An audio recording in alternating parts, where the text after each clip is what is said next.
Si Dieu devait être infidèle, il serait en train de se renier. Donc la fidélité est intrinsèque à sa façon d'être, à sa nature. Il ne peut être infidèle. Quelqu'un n'a pas compris ce que je viens de dire. Comme il ne peut pas être mauvais, il ne peut pas être infidèle. Et il y a beaucoup de choses sur lesquelles les gens ont des doutes. Seigneur, est-ce que tu vas être fidèle envers moi? Est-ce que tu vas me soutenir? Est-ce que tu vas me porter? Ce sont des considérations qui sont dues au manque de révélation de Dieu. Dieu ne peut être infidèle. Il est toujours fidèle. Pas uniquement parce qu'il s'est penché spécialement sur votre cas et qu'il a décidé que vous avez une meilleure tête que Olive. Donc, il va vous faire grâce, vous. C'est parce qu'il est fidèle. Il est intrinsèquement fidèle. Comme je vous dis toujours, il y a des gens, ouais, Seigneur, est-ce que tu m'aimes? C'est une question que je ne pose jamais. Il faudra que Dieu fasse une exception pour ne pas vous aimer. Est-ce que vous me suivez? Et quand nous connaissons le Seigneur, nous nous débarrassons de toutes ces considérations qui n'ont rien à voir et nous pouvons poursuivre une bonne relation avec lui. Est-ce que vous savez que les gens qui vont aller en enfer, Dieu les aime? Donc la question n'est pas de savoir si Dieu est fidèle, si Dieu nous aime. La question est de savoir si nous sommes fidèles et si nous l'aimons. Il ne peut se renier lui-même. Et quand on parle du fait que Dieu est aimé, ça veut dire que Dieu est vérité, il ne change pas, il est constant. Notez ce mot, constant. Et quand je commençais à préparer ce message, le mot que le Seigneur a déposé dans mon esprit, avant même d'aller chercher ici et là, fouiller, étudier, c'est ce mot constance. Dites constance. Constance. Il est constant. Il est constant dans son amour. Dans tout, il est constant. Et quand il donne des promesses, il n'arrive pas en cours de route. Ah, finalement, je ne peux pas. Pourquoi j'ai repensé la chose? Non, je ne vais pas le faire. Est-ce que ça vous est déjà arrivé? Que les gens vous fassent miroiter des choses grandes. Et en cours de chemin, tu sais, j'ai réfléchi, je pense, non, finalement, je ne vais pas pouvoir. Et c'est cette impression que beaucoup de gens ont concernant Dieu. Parce que c'est notre expérience quotidienne. Et je me souviens une fois, je vous avais expliqué que rien dans notre expérience ne nous a préparés pour connaître Dieu. Parce que l'expérience que nous avons des humains est aux antipodes de ce que Dieu est. Donc souvent, les gens vont faire des promesses, ne vont pas les tenir.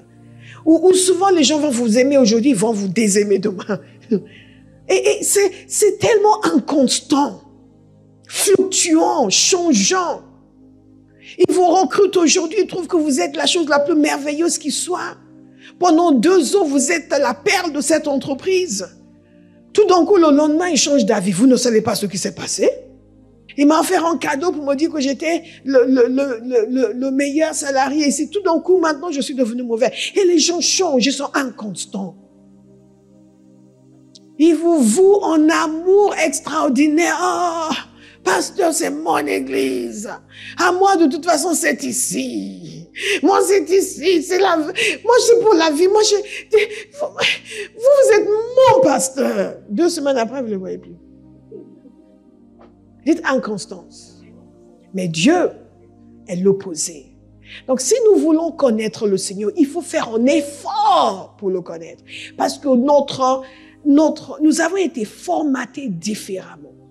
Notre expérience avec les humains ne nous a pas préparés pour connaître Dieu. Alléluia. Alléluia. Des promesses non tenues, des amitiés brisées, des alliances brisées. Le jour du mariage, c'est pour la vie. Il l'a poursuivi pendant 5 ans, elle ne voulait pas, il l'a poursuivi pendant 5 ans. Et c'est, mon amour, ma chérie, tu as accepté ma main. 3 ans après, il la trompe. Dites inconstance. Mais Dieu est l'opposé. Il est constant. Et pour que cette réalisation descende en nous, Nous devons prendre le temps de méditer la chose et laisser Dieu expulser toutes les barrières que nous avons créées en nous à cause de notre expérience avec l'infidélité des humains, pour que nous puissions avoir du repos le concernant et croire à sa fidélité. Alléluia. Beaucoup de gens vont écouter, ah mais Dieu est fidèle, Dieu est fidèle. Il y a beaucoup de gens qui disent Dieu est fidèle et qui se comportent comme si Dieu était le plus infidèle de tout ce qui pourrait exister. Parce que ce qu'ils disent avec leur langue n'est pas descendu dans le cœur.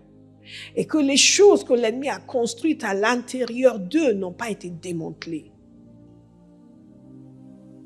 Dieu est constant.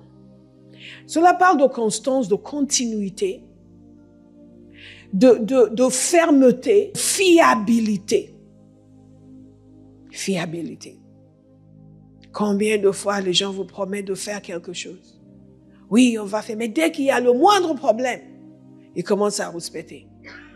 Ils commencent à se plaindre, comme si vous leur aviez mis une corde autour du cou, quand ils ont dit qu'ils allaient le faire. Mais ils n'ont pas envisagé réellement de se donner. Ils ont juste envisagé de faire comme ça. Et puisque c'est devenu compliqué, Et nous pensons que quand les choses deviennent compliquées dans nos vies, là, Dieu est à l'écart. Non, pas du tout. Pas du tout. Il est fidèle. Il est fidèle. My God, God is faithful. Une des plus grandes joies que j'ai dans la vie chrétienne, une des plus grandes assurances que j'ai dans la vie chrétienne, c'est que Dieu est loyal. Alléluia. Il est loyal envers les siens. Et donc, peu importe qu'il se retourne contre vous, si vraiment vous marchez avec Dieu, sa solidité, vous la sentirez. Vous sentirez que non, it doesn't matter. Jesus is with me. Hallelujah. Pour ceux qui se font prier pour prier, vous passez à côté. En toute honnêteté, vous passez à côté. Vous êtes en train de réduire la qualité de votre vie et assujettir votre vie aux aléas de l'existence humaine et aux aléas des humeurs des hommes. Parce que quand vous ne priez pas, ça c'est une parole pour quelqu'un, quand vous ne priez pas, vous ne connaissez pas vraiment le Seigneur. Vous n'avez pas les mauvaises structures intérieures qui sont démantelées et de nouvelles structures d'assurance créées à l'intérieur de vous. Par conséquent, à chaque fois que le vent tourne, que les gens qui vous aimaient ne vous aiment plus, vous êtes plombé. À chaque fois que les gens qui vous ont juré fidélité vous quittent, vous êtes plombé. À chaque fois que les situations changent, vous êtes plombé. Et vous, Seigneur, aide-moi. Mais ce n'est pas comme ça que nous sommes censés vivre. Nous sommes censés vivre dans la sécurité que nous offre sa fidélité. Que contre vents et marées, Dieu est toujours fidèle. Dans toutes les saisons, Dieu est toujours fidèle. Les choses changent, Dieu est fidèle. Il y a des personnes qui ont beaucoup d'amis quand ils sont prospères. Il y a un changement dans leur fortune. Ils ne peuvent plus offrir de belles voitures à leurs amis. Tout d'un coup, leurs maisons sont vides.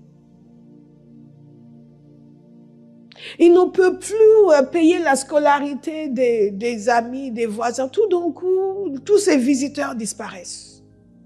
Avant, ils avaient du mal à trouver un temps pour eux-mêmes parce qu'il y avait constamment des gens qui venaient les saluer, qui les saluaient dans la rue. Regardez Job. Quand le vent a tourné pour lui, on commençait à demander quel péché il a commis. Mais Dieu lui est resté fidèle. Et Dieu l'a restauré. Dites fidélité. Comprenez cet attribut de Dieu et vous allez vivre tranquille. La semaine prochaine, nous allons voir, parce que j'ai décidé que je ne vais pas courir. La semaine prochaine, nous allons voir ce que ça mène dans notre vie que d'avoir cette assurance de la fidélité de Dieu. My God, vous allez devenir en mystère. Les gens ne vous comprendront plus. Ils vous ont laissé, comme ils ont laissé le pauvre, laissé pour mort. Ils pensent que c'est fini, on l'a achevé. La prochaine fois qu'ils vous revoient, ils ont l'impression que vous êtes encore plus fort qu'avant. Parce que Dieu est fidèle. C'est à lui que l'on fait plaisir. On est suspendu à ses lèvres, on vit pour lui parce qu'on sait. Because he lives, I can face tomorrow. Because he lives, all fear is gone. Because I know he holds my future. And life is worth a living just because he lives. Parce qu'il vit, je n'ai rien à craindre. Mes lendemains sont assurés.